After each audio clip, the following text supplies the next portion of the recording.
I was kidnapped on a business trip and held for ransom, but the kidnappers messed up. Decades ago, I stumbled into a misadventure that still makes me chuckle, a bizarre chapter from my life as a freelance geologist in the oil industry. I'm a drilling consultant, the guy companies call when their oil fields implode. My job is a whirlwind. Drop everything, board a plane, and dive into some remote hellhole to fix geological or drilling disasters. I've logged enough miles to orbit the Earth, racking up frequent flyer points that let me lounge in business class without spending a dime. I've wrestled with Arctic rigs frozen solid, desert wells choking on sand, and jungle sites where the humidity feels like a wet blanket. But nothing compares to this tale from a South American nation I'll call Plantland, a humid land known for its botanical exports. Think rare orchids and shady plantations, far more than its fledgling oil industry. The call came via an urgent email, the kind that screams, trouble. Plantland's oil field was a catastrophe. Drilling mud vanishing into underground voids, drill pipes snapping like dry spaghetti, caverns collapsing into themselves, rebels peppering water pipelines with bullets, and night shift workers snatched for ransom. A typical Monday in my world. I packed my field briefcase, a weathered leather relic crammed with notebooks, seismic charts, a multi-tool, a flask of emergency liquor, and my prized stash of Cuban cigars, and jetted to Plantland's capital. The oil industry there was a high-stakes gamble, a chaotic blend of ambition, corruption, and sheer incompetence, and they'd hired me as lead geologist to bring order to the madness. I landed in the capital, a steamy sprawl of colonial buildings with peeling paint, neon-lit bars pulsing with salsa, and street vendors hawking grilled corn, bootleg DVDs, and knockoff sunglasses. The air was thick with diesel fumes, mango scents, and the chatter of open-air markets. Despite whispers of political unrest, rival factions clashing in back alleys, gunfire echoing at night, I checked into a hotel fortified with sandbags and armed guards, their eyes scanning the streets like predators. I tuned out the drama, my mind locked on the job. My work was at the oil company's headquarters, a 10-minute walk from my hotel through streets lined with swaying palms, faded murals of revolutionary heroes, and stray dogs lounging in the shade. Each morning, I rose at dawn, when the city was cloaked in a misty stillness. I'd slip into khakis, a linen shirt, and battered boots, grab my briefcase, and stroll through near-empty streets. The only sounds were the clatter of vendors setting up stalls and the distant crow of roosters. I'd nod to the M16 toting guards outside a rival oil firm, their stern faces softening when I tossed a Buenos Dias or mimed lighting a cigar. A hole-in-the-wall cafe became my breakfast ritual, dishing out burritos so spicy they could double as rocket fuel, paired with Plantland's signature drink. Pisco, a throat-searing liquor mixed with tart lime soda sold on every corner. I'd sip it slowly, watching old men play dominoes on rickety tables and kids kick soccer balls against graffiti-covered walls, their laughter cutting through the humid air.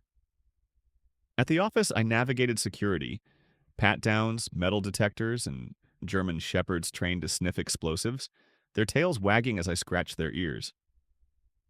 In the cafeteria, I'd down a cup of coffee so potent it could wake a coma patient, then dive into seismic data, well logs, or equipment specs.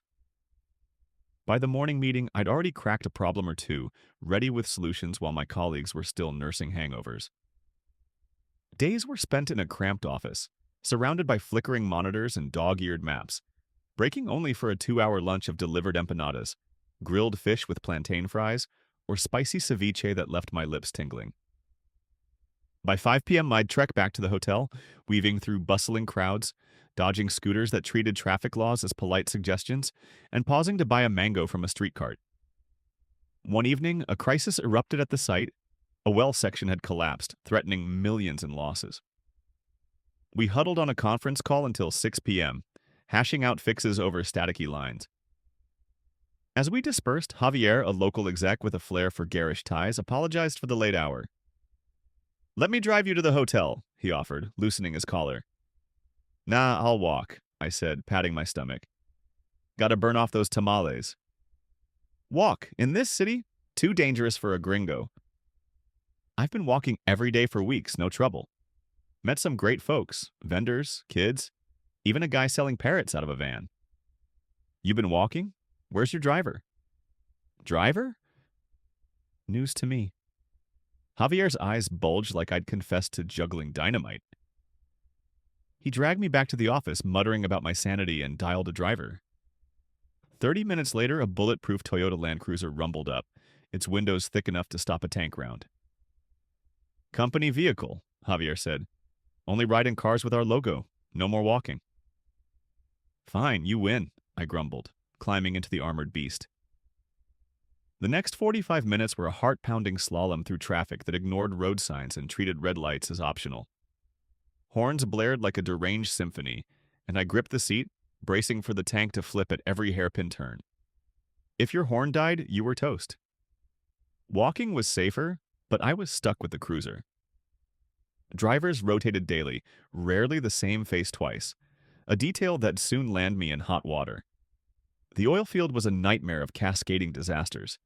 Drilling mud disappeared into subterranean chasms, pipes shattered like glass, and logistics were a tangle of delayed trucks, missing parts, and bureaucratic gridlock. I took the reins, calling Cameron Ironworks in Houston to order $3.6 million in pumps, stabilizers, and casing to stabilize the wells. I leaned on old transport contacts to rush materials to the jungle, where rebels, jaguars, and malaria were the least of our worries. The local crew was skilled but deliberated like philosophers, agonizing over every choice. I spent hours on calls, burned through budgets I wasn't cleared to touch, and drank coffee that could strip paint. Better beg forgiveness than permission, I muttered, signing off on another $1 million order. In 3 weeks, I unraveled a mess that could have dragged on for years, earning grudging respect from the team. One night, buzzing on caffeine, I shuffled to the cafeteria for another hit of their jet fuel brew. The office was dark, silent, desks abandoned under flickering fluorescent lights. My watch read 12:30 a.m. I'd lost track, buried in spreadsheets and $1 million requisitions. I powered down, wished the lone guard goodnight, and stepped into the parking lot, briefcase swinging, scanning for the company logo. A battered Land Cruiser idled, its sticker glinting in the moonlight. Later, I'd learn it was a fake, slapped on to deceive. I tapped the window. You with company? I'm with Engef and the war. Two swarthy guys sized me up, swapped rapid Spanish, and nodded. Sai, waiting for you. Get in. Great, I'm at hotel. Know it? Sai, we'll take you. We lurched forward in a cloud of blue exhaust. My kind of drivers, I chuckled, settling into the cracked leather seat. After 25 minutes, I noticed we were leaving the city, neon signs fading into dark, rural roads flanked by banana groves and ramshackle huts. Guys, sure this is the way to my hotel? They grinned, teeth flashing in the dim light. The smaller one turned. Sorry, senor, no hotel. You're our prisoner now. You'll fetch a good sum for our group. He flashed a meticulously sharpened machete, its blade catching the dashboard light. The driver pulled back his shirt, revealing a rusty .32 caliber revolver tucked in his belt. Message received. This wasn't my first brush with trouble.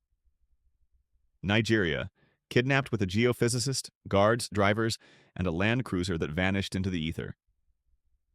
Moscow, woke to tanks rumbling down Leningradsky Prospect, told to shut the curtains and mind my own business. Azerbaijan, hotel shelled by an Armenian group, or so they claimed, saved by a bar and a stiff drink. Iraq, an entire city held hostage, a wild ride until the gin ran dry. Coalition forces swooped in with a fireworks show. Relax, old boy. Enjoy the ride.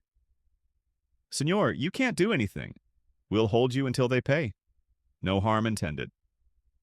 Cool, my calendar just cleared up. Since we're stuck together, what are your names? Can't keep calling you Kidnapper 1 and Kidnapper 2. After a heated exchange in Spanish, the smaller guy said, I'm Carlos, he's Esteban. Obvious aliases. Author, pleasure to meet you. I extended a hand. Carlos shook it, staring like I'd sprouted antlers. You're not scared? Nope. You're just guys with a plan. I've been in worse scrapes. You say no harm, I'll play nice. Or I can raise such hell we all end up bleeding in a ditch. Your call? I'm a big guy. 19 centimeters, 125 to 130 kilograms depending on the season and proximity to a pub, white beard, and a cigar enthusiast who never travels without a dozen Cubans. Carlos, maybe 165 centimeters, 60 kilograms, wiry. Esteban, 100 kilograms, stocky, built like a fire plug. Their machete and revolver leveled the odds. I'd been shot once years ago in South America, a grazing wound that stung like hell, and had no interest in a repeat. Senor, we're friends. No need for trouble. Deal. I won't run or cause a fuss if you treat me right. My word, senor, we're not savages. Nor am I. Let's shake on it like gentlemen. Honey catches more flies than vinegar, and I wasn't here to play the damsel. We drove another hour through dark fields, past mango orchards and sleeping villages where dogs barked faintly. We pulled into a cluster of tarpon tin shacks lit by a single flickering bulb, the kind of place where hope goes to sulk. They let me out of the back seat. I stretched, my joints creaking like old floorboards, desperate for a drink, a smoke, and a piss, not necessarily in that order. Carlos, where's the bathroom? You speak Spanish? Barely. I spoke it fluently but played dumb to keep them off guard. They laughed, pointing to a drafty outhouse that reeked of despair and poor life choices. It'll do. After relieving myself, I returned and asked, Got anything to drink? Water's over there, senor.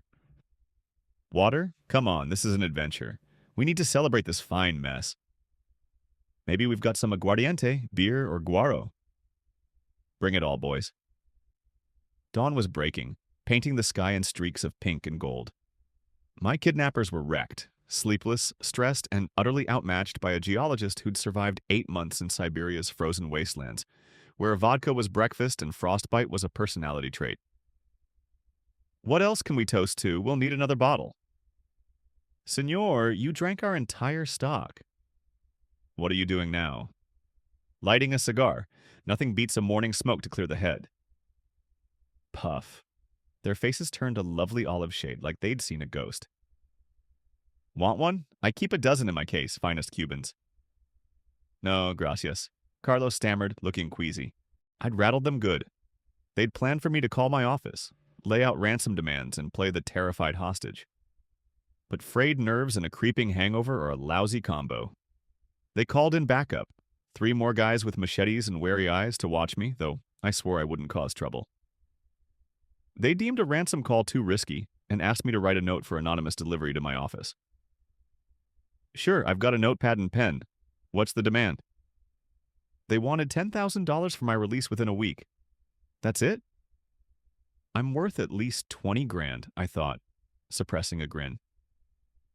I signed the note with a flourish and handed it to a courier, a lanky kid who looked nervous. Hey, since you're heading to town, grab some beer, pisco, and local cigars. I'll cover it. Need at least 12 bottles, maybe 15. I'll share. We're all compadres here, right? They debated in rapid Spanish, shooting me skeptical looks. I forked over $250 in a scribbled list. They grumbled, but figured a happy gringo was less hassle, especially if I was footing the bill. Now what, senor? Now? You sleep. Sleep? What? I rummaged in my briefcase and pulled out a flask. Forgot about this beauty. Siberian rocket fuel, homemade, 80% proof? This'll put hair on your chest. Where's your glasses? No mas, senor, please, Carlos begged. Come on, try it. I poured 3 hefty shots of oily, yellowish liquid that smelled like jet fuel and regret. To new friends and smooth plans. Bottoms up. They downed it, eyes watering. Good, right? I refilled their glasses. Your turn to toast. I can't, Esteban groaned, clutching his stomach. Oops, needs more for a proper toast. Por favor, senor, I can't. We're friends, right? Don't leave me hanging. We're simple folks, no fancy traditions, Carlos pleaded. No time like the present to start. To health and long life.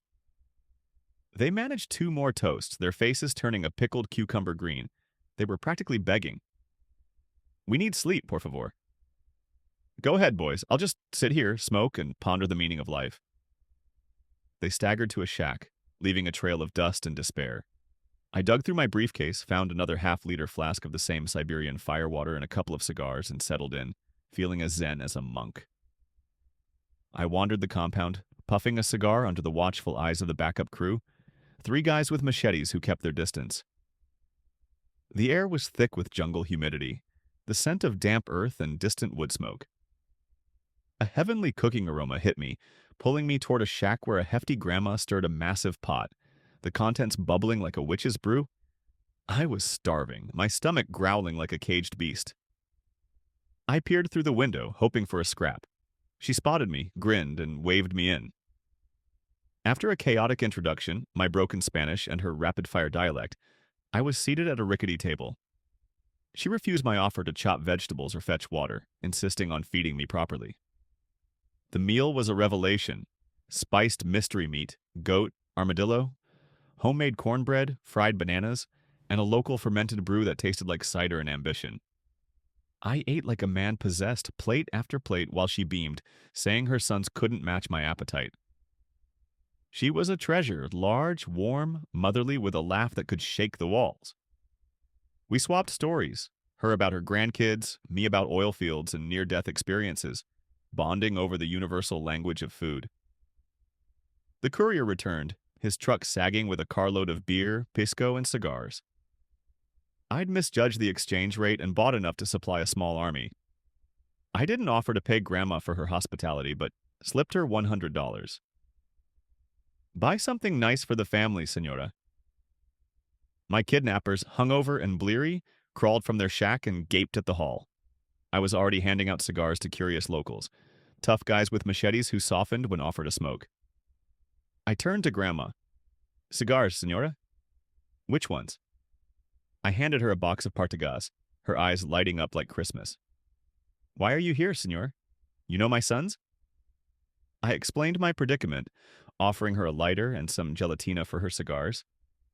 Her face darkened. Jose and Juan? They said Esteban and Carlos. Yup, they nabbed me last night. Planned to trade me for cash. She erupted like a volcano, unleashing a torrent of Spanish curses and chasing them with a wooden spoon. You disgrace our family. Criminals. Idiots. Smack.